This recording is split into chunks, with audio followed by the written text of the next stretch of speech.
आज का हमारा पहला प्रश्न है। प्रश्न हमारा है दोस्तों, कापड़ियम पद कस्य प्रत्यय स्यात्। कापड़ियम जो पद है उसमें प्रत्यय कौन सा लगा हुआ है? तो ऑप्शन हमारा पहला है कृपण प्लस क्यत है क्या? कृपण में अर प्रत्यय लगाकर कापड़ियम बना है क्या? कृपण में घई प्रत्यय लगा है क्या? या कृपण में स्यई प्रत्यय लगा हुआ? कौन सा प्रत्यय लगकर जो है कापड़ियम पद बना है? तो प्रश्न संख्या पहले का आंसर लेंगे दोस्तों। प्रश्न संख्या पहले का हमारा आंसर जाएगा कापड़ियम जो पद है उसमें बना है हमारा जो एक शब्द है उसमें हमारा जो है प्रत्यय लगा हुआ कृपण प्लस यही प्रत्यय लगकर बना है कापड़ियम। तो प्रश्न संख्या पहले का यहाँ पे डी आंसर सही होता है। इसी प्रश्न के साथ मैं माला मैम आप सभी का हार्दिक स्वागत और अभिनंदन करती हूँ आपके अपने यूट्यूब चैनल एमएस क्लासेस 1 में। आप सभी का हार्दिक स्वागत है दोस्तों। आज की प्रश्नोत्तरी में आज की जो हमारी प्रश्नोत्तरी है यह है श्रीमद् भगवद गीता के द्वितीय अध्याय के, यानी कि यहाँ पे हमारा महत्वपूर्ण व्याकरणात्मक जो टिप्पणी है वहां से प्रश्नोत्तरी है। तो हम यह जो है प्रश्नोत्तरी आज का जो यूपीएलटी के सिलेबस में भी लगा हुआ है और यूपीजीआईसी के भी सिलेबस में लगा हुआ है। तो इन दोनों के अकॉर्डिंग जो है सिलेबस में लगा हुआ, तो दोनों के लिए प्रश्नोत्तरी आज का महत्वपूर्ण है। तो आइए हम लोग चलते हैं प्रश्नोत्तरी की तरफ। प्रश्नों की संख्या 20 यानी 20 प्रश्न यहाँ पे लेकर उपस्थित हुए हैं आज की कक्षा में। तो चलते हैं पहले प्रश्न की तरफ। पहला प्रश्न यहाँ आपके सामने है। प्रश्न हमारा है दोस्तों, कापड़ियम पद में कौन सा प्रत्यय है? तो यहाँ पे कौन सा होगा दोस्तों? तो कापड़ियम जो पद है उसमें प्रत्यय लगा हुआ कृपण प्लस यई से बना है कापड़ियम। तो पहले प्रश्न का यहाँ पे डी आंसर करेक्ट है। आगे लेंगे प्रश्न संख्या 2 की तरफ चलते हैं। प्रश्न संख्या 2 यहाँ पे है। प्रश्न 2 है सम्मूढ़म पद है उसमें प्रकृति प्रत्यय स्यात्। यहाँ पे प्रकृति प्रत्यय पूछा है क्या है? तो सम्मूढ़म जो शब्द है वह कैसे बना है? तो कोई भी दोस्तों कोई भी शब्द बनता है, कोई पद बनता है तो उसमें जो है उपसर्ग धातु और प्रत्यय लगकर बनता है। तो यहाँ पूछा कि जो सम्मूढ़म जो पद है उसमें प्रकृति प्रत्यय क्या है, अर्थात उसमें कौन सा उपसर्ग, कौन सी धातु, कौन सा प्रत्यय लगा हुआ है? तो ऑप्शन हमारा है सम्मूहिक्यथ लगा है क्या? सम्मूहि सही लगा है क्या? सम्मुख्यत लगा हुआ है क्या? या सम्मुत्रिच लगा हुआ है? क्या लगा हुआ है प्रत्यय हमारा सम्मूढ़म में? तो प्रश्न संख्या 2 का आंसर यहाँ पे क्या सही होगा दोस्तों? तो उस प्रश्न संख्या 2 का आंसर यहाँ पे लेंगे हम। आंसर हमारा जाएगा ए की तरफ। पहला आंसर हमारा सही है। यहाँ पे सम उपसर्ग लगा हुआ है और मुह मुहि जो है धातु लगा हुआ है और क्यत प्रत्यय लगाकर बना हमारा है सम्मूढ़म। तो प्रश्न संख्या 2 का यहाँ पे ये पहला आंसर सही हो जाता है। आगे बढ़ते हैं प्रश्न संख्या 3 की तरफ। प्रश्न संख्या 3 यहाँ पे है।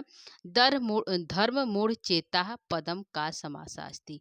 पूछ रहा है कि धर्म मूढ़ चेता जो पद है उसमें कौन सा समास है? तो तत्पुरुष समास है क्या, बहुब्रीहि समास है क्या, अव्ययीभाव समास है क्या, या फिर कर्मधारय समास है? प्रश्न संख्या यहाँ पे 3 का आंसर क्या होगा? तो प्रश्न संख्या 3 का आंसर लेंगे। प्रश्न संख्या 3 का आंसर हमारा जाएगा बी की तरफ। यहाँ पे सममूढ़ चेता का यहाँ के अर्थ है जो है बहुब्रीहि समास है। कौन सा जो है इसमें कौन सा समास पूछा है?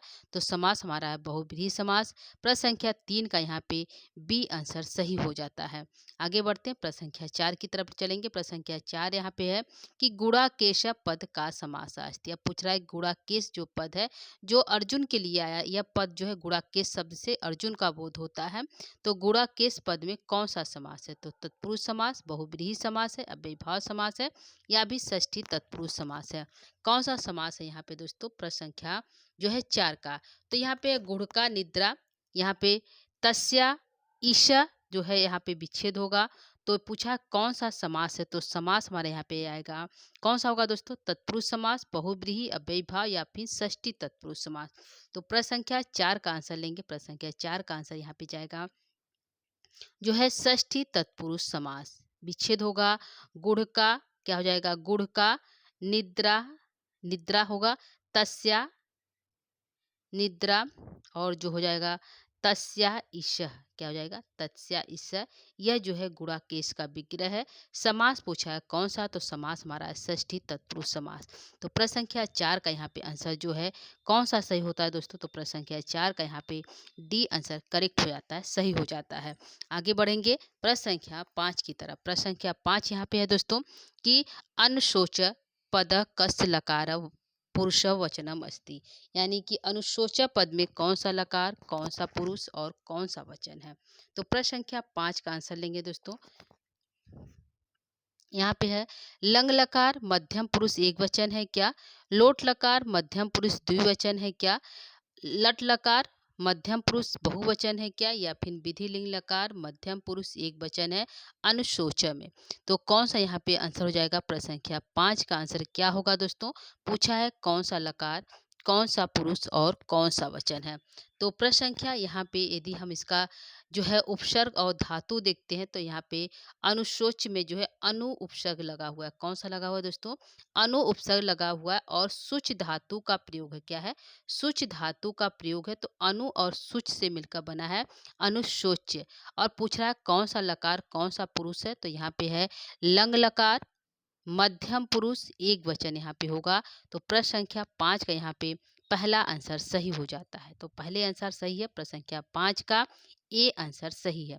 यहाँ पे अनुशोच में अनु उपसर्ग और सुच धातु का प्रयोग किया गया है दोस्तों, इसको भी ध्यान दीजिएगा। तो प्रश्न संख्या 5 का यहाँ पे ए आंसर सही है। आगे बढ़ते हैं प्रश्न संख्या 6 की तरफ। प्रश्न संख्या 6 है कौमारम पदम कस प्रत्यय स्यात्। अब पूछा है जो कौमारम पद आया था यानी कि मनुष्यों को 3 उम्र आयु से गुजर कर जाना है दोस्तों। तो कौमारम जो है युवा युवा और जरा। तो यहाँ पूछा है कौमारम जो पद है उसमें कौन सा प्रत्यय लगा हुआ है। कुमार और क्यत प्रत्यय से कुमारम बना है क्या, या फिर कुमार और अड़ प्रत्यय लगकर कुमार कौमारम बना है क्या, या फिर कुमार और घई प्रत्यय लगकर, या फिर कुमार कौमार या स्यय प्रत्यय लगकर बना है कौमारम। तो क्या लगा है दोस्तों? प्रश्न संख्या 6। तो प्रश्न संख्या 6 का आंसर लेंगे दोस्तों। प्रश्न संख्या 6 का यहाँ पे जो कौमारम पद है इसमें जो है कौन सा जो है पूछा है प्रत्यय लगा हुआ है। तो इसमें जो प्रत्यय लगा हमारा कौमारम में उसमें प्रत्यय लगा है अड़ प्रत्यय। कौन सा लगा दोस्तों? अड़ प्रत्यय। और कुमार कुमार शब्द में अड़ प्रत्यय लगकर बना है कौमारम। तो हमारा आंसर जो है प्रश्न संख्या 6 का बी सही होता है। तो कौमारम पद में अड़ प्रत्यय लगकर कौमारम बना है। तो प्रश्न संख्या 6 का यहाँ पे बी आंसर सही है। आगे बढ़ते हैं प्रश्न संख्या 7 की तरफ। प्रश्न संख्या 7 आपके सामने दोस्तों। प्रश्न 7 कहता कौन्तेय पद कस प्रत्यय स्यात्। पूछा है कौन्तेय जो पद है उसमें प्रत्यय है कुंती प्लस क्यत से कौन्तेय बना है क्या, कुंती प्लस अड़ से कौन्तेय बना है क्या, कुंती प्लस ढक प्रत्यय लगकर कौन्तेय बना है क्या, या कौन्तेय पद से प्रत्यय लगकर कौन्तेय बना है। तो प्रश्न संख्या 7 का आंसर चलेंगे दोस्तों क्या होगा। तो प्रश्न संख्या 7 का आंसर लेते हैं। तो प्रश्न संख्या 7 का यहाँ पे आंसर जाएगा कुंती जो शब्द है उसमें जो है ढक प्रत्यय लगकर बना है कौन्ती। तो प्रश्न संख्या 7 का यहाँ पे जो है सी आंसर सही होता है। क्या है? प्रश्न संख्या 7 का सी आंसर करेक्ट है। आगे बढ़ते हैं प्रश्न संख्या 8 की तरफ। प्रश्न संख्या 8 कहता अविनाशी पदम कस प्रकृति प्रत्यय स्यात्। पूछा अविनाशी पद में कौन से उपसर्ग कौन सा धातु और कौन सा प्रत्यय लगा, यह पूछा है प्रश्न के अकॉर्डिंग। तो अविनाशी पदम कस प्रकृति प्रत्यय स्यात्। तो बी नस क्यत है क्या, बी नस स्यई है क्या, बी नस क्यत है क्या, या फिर बी नस घई है। कौन सा प्रत्यय लगकर बना है जो है यहाँ पे जो है अविनाशी। तो प्रश्न संख्या 8 का आंसर लेंगे। प्रश्न संख्या 8 का आंसर यहाँ पे जाएगा बी उपसर्ग लगा हुआ है नस धातु और जो है बी नस और जो है घई प्रत्यय लगकर बना है क्या बना है अविनाशी। तो प्रश्न संख्या यहाँ पे आंसर जाएगा जो है प्रश्न संख्या 8 का डी की तरफ, यानी कि डी आंसर सही है। अविनाशी पद में बी उपसर्ग लगा हुआ है, नस धातु का प्रयोग किया गया और घई प्रत्यय लगकर बना है अविनाशी। तो प्रश्न संख्या 8 का यहाँ पे डी आंसर सही होता है। आगे बढ़ेंगे प्रश्न संख्या 9 की तरफ। प्रश्न संख्या 9 है हंतारम पदम कस प्रत्यय स्यात्। अब पूछा हंतारम जो पद है उसमें कौन सा प्रत्यय है। तो हन और त्रिच त्रिच प्रत्यय लगकर हंतारम बना है क्या, हन और अड़ प्रत्यय लगकर हंतारम बना है क्या, हन और ढक लगा है क्या, हन या स्यई लगा है। कौन सा प्रत्यय लगकर जो है हंतारम बना है। तो हन धातु के साथ कौन सा प्रत्यय लगा है दोस्तों। तो हन धातु के साथ जो है त्रिच प्रत्यय लगकर बना है हंतारम। तो प्रश्न संख्या 9 का यहाँ पे ए आंसर सही होता है। तो प्रश्न संख्या 9 का पहला आंसर करेक्ट है। आगे बढ़ते हैं प्रश्न संख्या 10 की तरफ। प्रश्न संख्या 10 है घातयति पदम कस्य लकार पुरुषम वचनम अस्ति। घातयति में कौन सा लकार कौन सा पुरुष कौन सा वचन है। तो लंग लकार मध्यम पुरुष एक वचन है, लोट लकार मध्यम पुरुष द्विवचन है, लट लकार प्रथम तत्पुरुष एक वचन है या विधिलिंग लकार मध्यम पुरुष एक वचन है? कौन सा है घात यति में? तो प्रश्न संख्या 10 का आंसर लेंगे दोस्तों। प्रश्न संख्या 10 का आंसर जाएगा, यह है लट लकार मध्यम पुरुष के एक वचन बनता है घात यति। तो प्रश्न संख्या 10 का यहाँ पे जो है, प्रश्न संख्या 10 का यहाँ पे जो है सी आंसर सही होता है। आगे बढ़ेंगे प्रश्न संख्या 11 की तरफ। प्रश्न संख्या 11 यहाँ पे नित्य जातम पदम कस समास अस्ति पूछ रहा है कि नित्य जातम में कौन सा समास है? तो कौन सा समास है नित्य जातम में? तत्पुरुष समास है क्या, शुभ सुपा समास है क्या, अव्ययभाव समास है क्या, या फिर षष्ठी तत्पुरुष समास है? कौन सा समास लगा हुआ है नित्य जातम पद में? तो प्रश्न संख्या 11 का यहाँ पे आंसर जाएगा दोस्तों। प्रश्न संख्या 11 कहता है कि नित्य जातम में समास हमारा लगा हुआ है, तो कौन सा समास है दोस्तों? तो आंसर लेंगे प्रश्न संख्या 11 का। प्रश्न संख्या 11 का आंसर यहाँ पे है बी की तरफ जाता है, यानी कि बी आंसर सही है, शुभ सुपा समास है। क्या है? शुभ सुपा समास है नित्य जातम पद में। तो प्रश्न संख्या 11 का यहाँ पे बी आंसर करेक्ट है। आगे बढ़ेंगे प्रश्न संख्या 12 की तरफ। प्रश्न संख्या 12 कहता है महाबाहो पदम का समास है। यहाँ पे एक पद आया था महाबाहो, महाबाहो, तो इसने पूछा है कौन सा समास है? तो तत्पुरुष समास है क्या, बहुव्रीहि है क्या, अव्ययभाव है क्या, या फिर कर्मधारय समास है? तो प्रश्न संख्या जो है, प्रश्न संख्या यहाँ पे 12 का क्या आंसर सही होगा दोस्तों? तो प्रश्न संख्या 12 का आंसर देते हैं, देखते हैं इसका जो यदि हम विच्छेद करते हैं, संधि जो है समास विग्रह करते हैं, महाबाहो का हमारा हो जाएगा महंतऊ, क्या हो जाएगा जो है महंतऊ, जो है सॉरी दोस्तों, महंतऊ बाहु, बाहु यस्य सह, क्या हो जाएगा यस्य सह, यह हमारा जो है समासिक विग्रह है महंत बाहु का। तो यहाँ पे समास कौन सा होगा दोस्तों? तो आंसर हमारा जाएगा बहुव्रीहि समास। तो महाबाहो में कौन सा समास है? तो महाबाहो में बहुव्रीहि समास है। प्रश्न संख्या 12 का यहाँ पे बी आंसर सही हो जाता है। आगे बढ़ेंगे प्रश्न संख्या 13 की तरफ। प्रश्न संख्या 13 कहता अव्यक्त निधनानि पदम का समासा अस्ति। अव्यक्त निधनानि जो पद है उसमें कौन सा समास है? तो इसमें कौन सा समास है? तो तत्पुरुष समास है, बहुव्रीहि समास है, अव्ययभाव समास है, या फिर कर्मधारय समास है? तो अव्यक्त जो व्यक्त न हो, निधनानि ऐसा खजाना, तो क्या होगा दोस्तों? अव्यक्तम निधनम, क्या हो जाएगा? अव्यक्तम, इसका यदि समासी विग्रह करेंगे तो अव्यक्तम निधनम हो जाएगा। क्या हो जाएगा? निधनम, अव्यक्तम निधनम हमारा हो जाएगा यशाम तानी, यशाम तानी षष्ठी है, सप्तमी है, तो यशाम तानी यह सप्तमी का है, तो हमारा हो जाएगा तानी, अव्यक्तम निधनम यशाम तानी। तो यहाँ पे कौन सा समास है? समास हमारा जाएगा बहुव्रीहि समास। क्या है? बहुव्रीहि समास है। प्रश्न संख्या 13 का यहाँ पे बी आंसर सही होता है। तो प्रश्न संख्या 13 का बी सही है। आगे बढ़ते हैं प्रश्न संख्या 14 की तरफ। प्रश्न संख्या 14 है अपिहत पद कस प्रकृति प्रत्यय पूछ रहा अपिहत पद में कौन सा प्रकृति प्रत्यय है? तो प्रश्न संख्या 14 का यहाँ पे आंसर क्या होगा? तो प्रश्न संख्या 14 का आंसर लेंगे दोस्तों। प्रश्न संख्या 14 कहता है कि अपहृक्यत है क्या, अपहिस्यई है क्या, अपहिक्यत है क्या, या अपहि जो है घई है? कौन सा प्रत्यय यहाँ पे लगा हुआ है प्रश्न संख्या 14 का? तो प्रश्न संख्या 14 का आंसर लेंगे। प्रश्न संख्या 14 का आंसर यहाँ पे जाएगा कि अपहृत में कौन सा जो है प्रत्यय लगा हुआ है? तो प्रश्न संख्या 14 का आंसर यहाँ पे ये सही होता है। पहला आंसर सही है, अपह्रिय और क्यत प्रत्यय से बना है अपहृत, यहाँ पे ए भी सही है और यहाँ पे सी भी सही है। तो आंसर हमारा जो है ए और सी दोनों सही होता है दोस्तों, ध्यान रखिएगा। यहाँ पे यहाँ चेंज नहीं हुआ, यानी कि अप और हिरिक्यत 2 बार लगा हुआ है, तो यहाँ पे जो है सी भी सही है और ये भी सही है। तो प्रश्न संख्या 14 का यहाँ पे ए और सी दोनों आंसर करेक्ट होता है। तो प्रश्न संख्या 14 का यहाँ पे जो है ए और सी दोनों सही होता है। आगे बढ़ेंगे प्रश्न संख्या 15 की तरफ। प्रश्न संख्या 15 करता है उत्तिष्ठ पदम कस लकार पुरुषम वचनम भवेत। करा उत्तिष्ठ जो पद है उसमें कौन सा लकार, कौन सा पुरुष और कौन सा वचन है? कौन सा है दोस्तों? प्रश्न संख्या 15 का यहाँ पे आंसर क्या होगा? लंग लकार मध्यम पुरुष एक वचन है क्या, लोट लकार मध्यम पुरुष एक वचन है क्या, लट लकार प्रथम पुरुष एक वचन है क्या, जो है विधिलिंग लकार मध्यम पुरुष एक वचन है? क्या है उत्तिष्ठ पद में जो है लकार पुरुष और वचन? तो प्रश्न संख्या यहाँ पे 15 का आंसर क्या सही हो जाएगा? तो प्रश्न संख्या 15 का आंसर देखते हैं। यहाँ पे हो जाएगा लोट लकार मध्यम पुरुष एक वचन बनता है उत्तिष्ठ।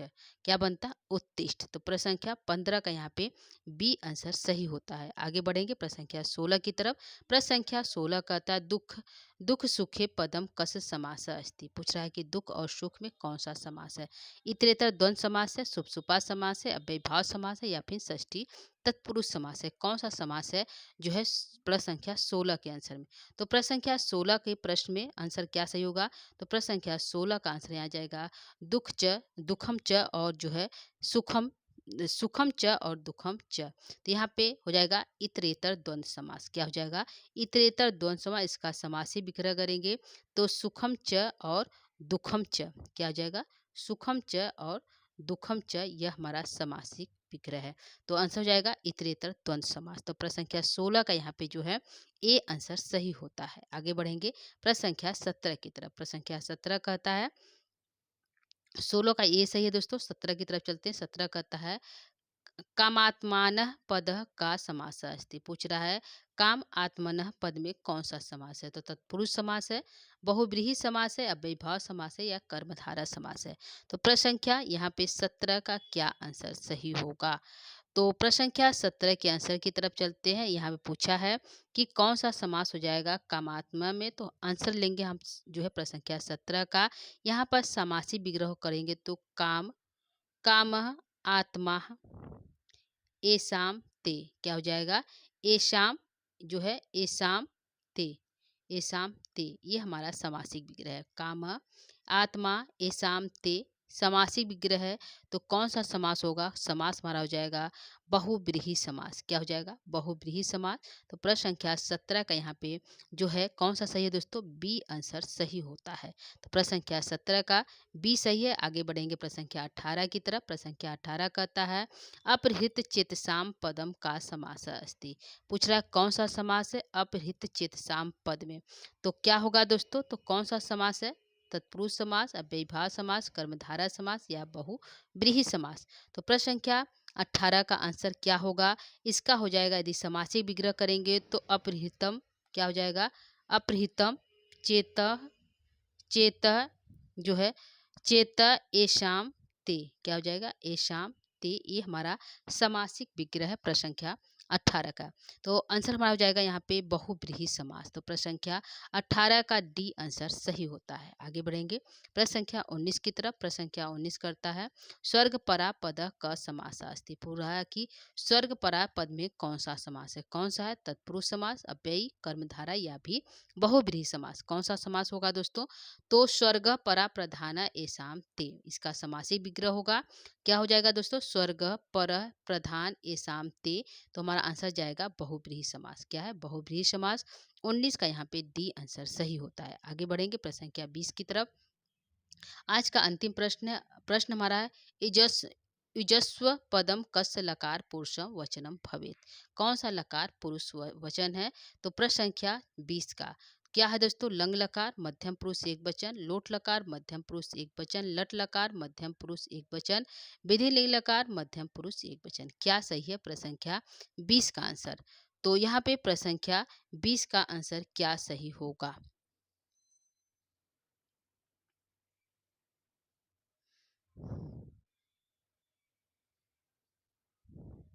तो प्रश्न संख्या 20 का जो है प्रश्न संख्या 20 का आंसर लेंगे। यहाँ पे हमारा जाएगा प्रथम लोट लकार प्रथम पुरुष जो है हो जाएगा लोट लकार मध्यम पुरुष एक वचन में बनता युजस्व। ठीक क्या बनेगा? युजस्व बनेगा। तो प्रश्न संख्या 20 का यहाँ पे आंसर जो है हमारा बी आंसर सही होता है। युजस्व में जो है लोट लकार मध्यम पुरुष का एक वचन लगा हुआ है। तो दोस्तों यह रहा हमारा आज की प्रश्नोत्तरी। प्रश्नों की संख्या 20 था दोस्तों। प्रश्नोत्तरी हमारा जो है श्रीमद् भगवद गीता के द्वितीय अध्याय से हो रहा था। तो यहाँ पे व्याकरणात्मक टिप्पणी से प्रश्नोत्तरी था दोस्तों। तो ध्यान रखिएगा यह परीक्षा की दृष्टि से इम्पॉर्टेंट है यूपीएलटी ग्रेड और यूजीसी नेट के लिए। तो आज के लिए इतना है दोस्तों। यदि आप लोग को ये प्रश्नोत्तरी अच्छा लगा तो अपने दोस्तों तक इसका जरूर शेयर करिएगा। और जो है